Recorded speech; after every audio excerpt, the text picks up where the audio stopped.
Hoje a gente vai falar sobre a eficácia e eficiência na comunicação empresarial. O que é a geração do consentimento? Gerar consentimento é buscar com que todos os participantes de uma coletividade queiram praticar as ações necessárias para atingir os objetivos estabelecidos para aquela coletividade. A comunicação na geração do consentimento tem que ser voltada para o consenso. Então não pode haver imposição, mas sim consenso entre as mensagens entre subordinados e gerentes. Deve haver ajuste da linguagem. Ajustar a linguagem quer dizer que aqueles que elaboram as mensagens de comando devem saber equilibrar as mensagens com a recepção daqueles que estão recebendo esses comandos. Então, uma empresa é um ambiente coletivo no qual as mensagens trocadas precisam estar equilibradas diante das necessidades da organização, mas também diante das necessidades dos indivíduos envolvidos. O conceito de sinergia é muito trabalhado por vários autores. Nós aqui trabalhamos com o Gaudêncio Torquato, e é um conceito complicado, mas ao mesmo tempo é um conceito muito utilizado no discurso das empresas para falar da participação integrada, consensual, de todos os componentes da organização.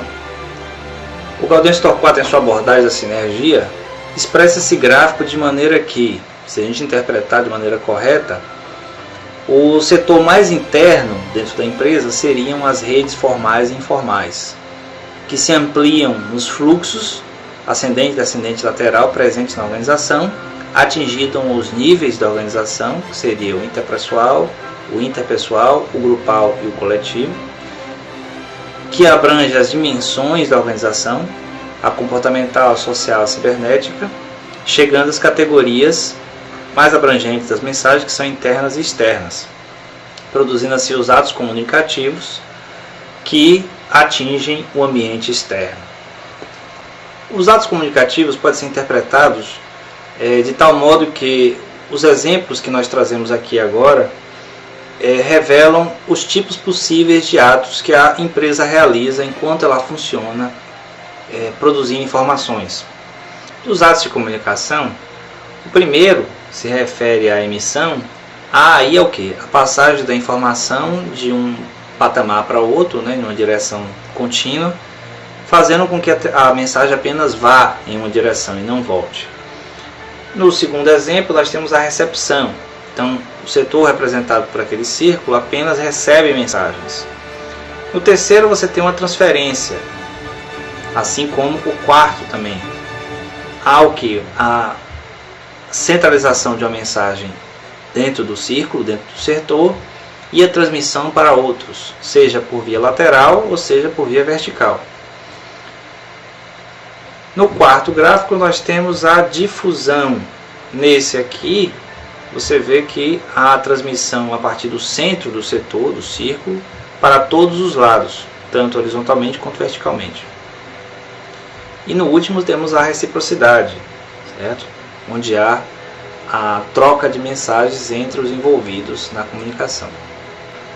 Os ambientes organizacionais podem ser divididos em dois, de acordo com o Gaudêncio Torquato. Nós temos o ambiente intra-organizacional e o ambiente extra-organizacional. Intra-organizacional é o ambiente interno, obviamente.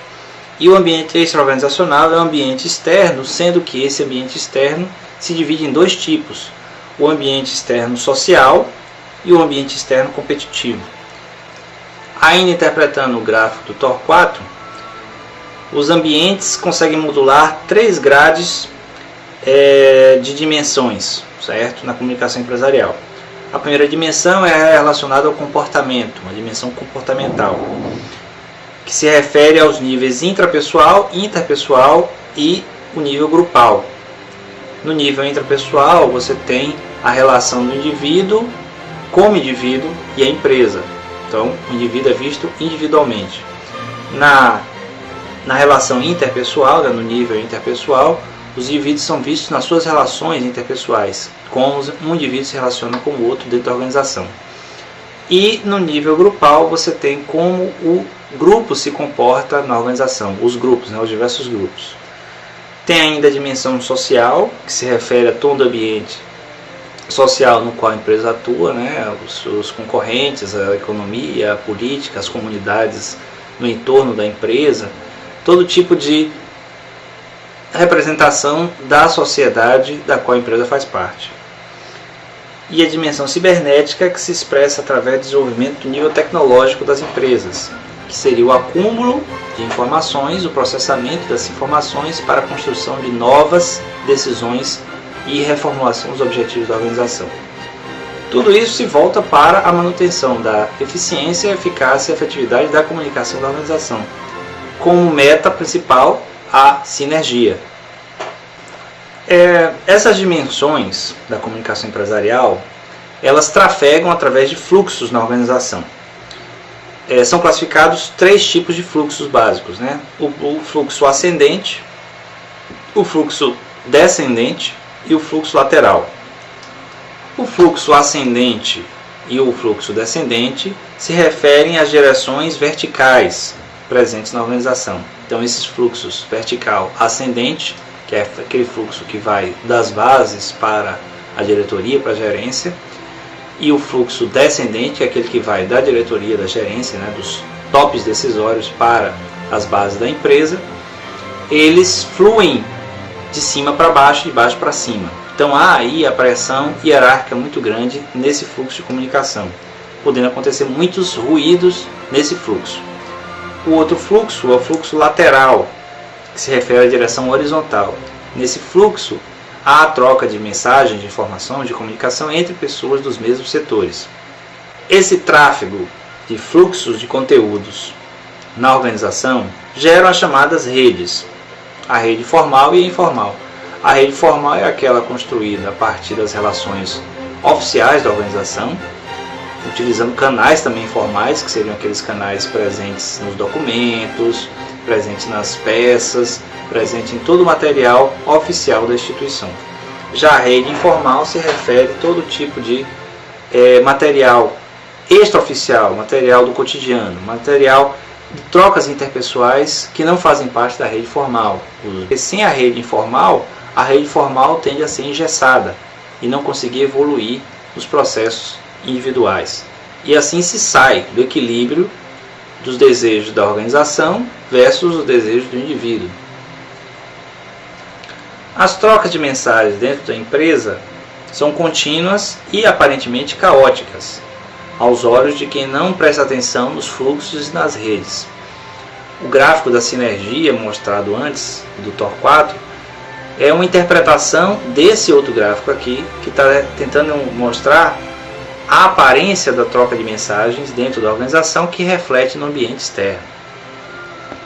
Como já falamos, tudo que a empresa faz tenta projetar uma imagem para os públicos. Só que esses públicos recebem essas imagens de outra maneira.